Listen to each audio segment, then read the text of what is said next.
তিতা কেৰেলা ভাজি এনেদৰে খাইছেনে? আজি মই বনাব লৈছোঁ তিতা কেৰেলা। 3টা তিতা কেৰেলা লৈছোঁ, ভালদৰে ধুই থোৱা আছে, আগটোৱে গুৰিটোৱে পিছত মই কাটিম। এতিয়া বৰ্তমান মই পানীত তিয়াই থৈছোঁ। তাৰ কাৰণে লৈছোঁ 2টা আলু, বাকলি গুচাই পানীত তিয়াই থৈছোঁ। এফালে মিঠাতেল, ইয়াত আছে নিমখ, জলকীয়া বেছিকৈ খাওঁ কাৰণে 3টা জলকীয়া, 1.5টা সৰু পিঁয়াজ, আদা আৰু নহৰু কেইফুটামান।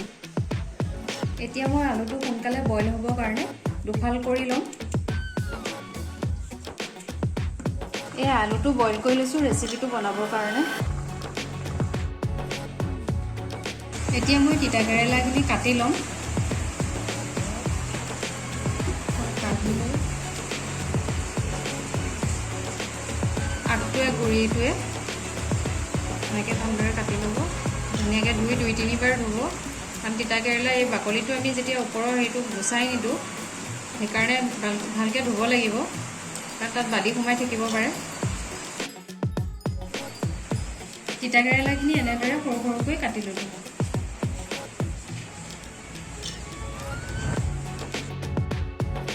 সেইটো এনেদৰে ভিতৰৰ মাজৰ যিখিনি গুটি অংশটো সেইটো এনেকৈ কৰি আঁতৰাই দিব।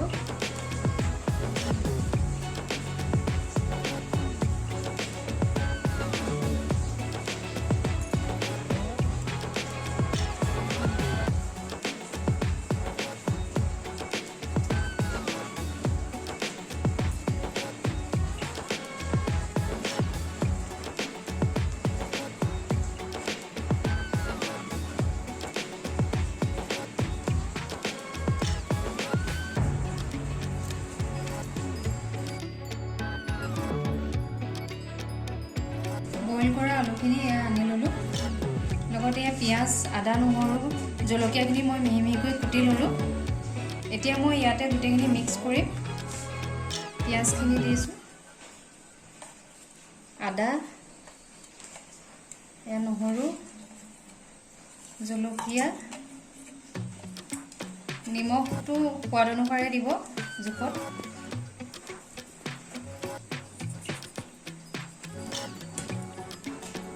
এতিয়া অকণমান তেল দিব।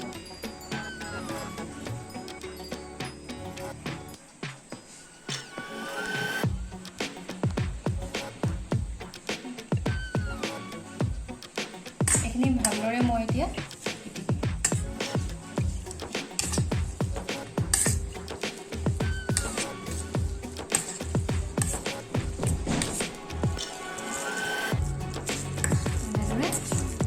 পিটিকা কৰাৰ নিচিনাকৈ গোটেইখিনি মিক্স কৰি ল'ব।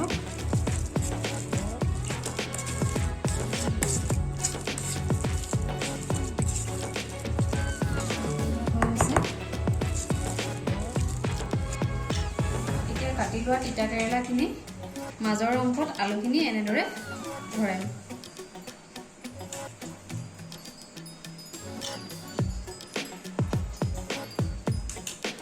এতিয়া তিতা কেৰেলাখিনিতে এনেকৈ আলুখিনি ভৰাই দিম, আলু পিটিকাখিনি।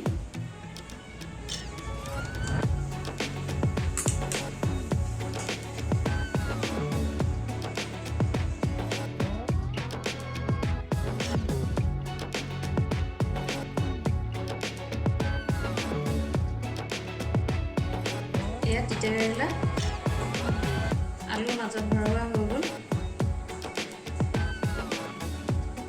এনেদৰে গোটেইখিনি ভৰাই লোৱা হ'ল।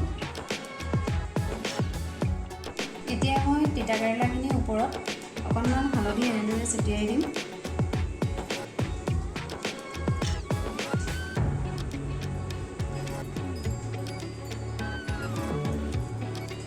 তাৰ ওপৰত 1-2টা পৰাকৈ কালজিৰা, যিহেতু কালজিৰা পেটৰ কাৰণে ভাল, গতিকে কালজিৰাটো এনেকৈ অলপ 1-2টা পৰাকৈ ছটিয়াই দিম। এনেকৈ লুটিয়াই লৈ আকৌ হালধি ছটিয়াই দিম। এতিয়া কেৰাহীত তেল দিলোঁ।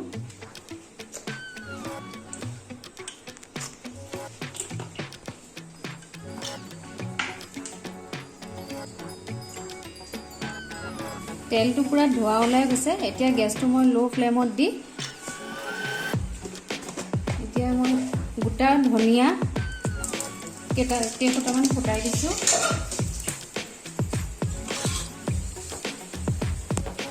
এতিয়া তিতা কেৰেলাখিনি লাহে লাহে দি দিম।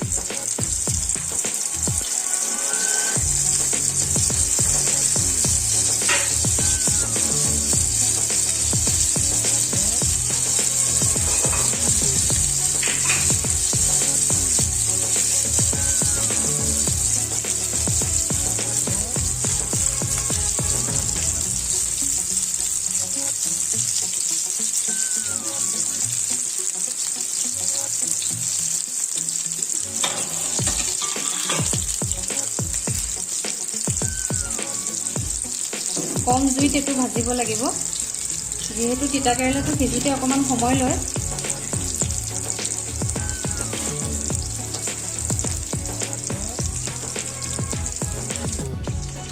হালধি মই কম হোৱা যেন পাইছোঁ, সেয়েহে তেলতে অকণমান হালধি মই দি দিছোঁ।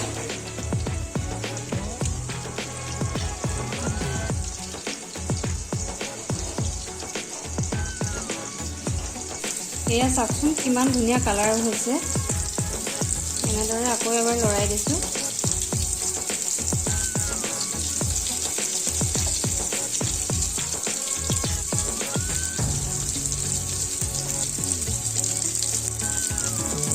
আপোনালোকে বনাই খাবচোন, এনেদৰে খাবলৈ বৰ সোৱাদ হয়।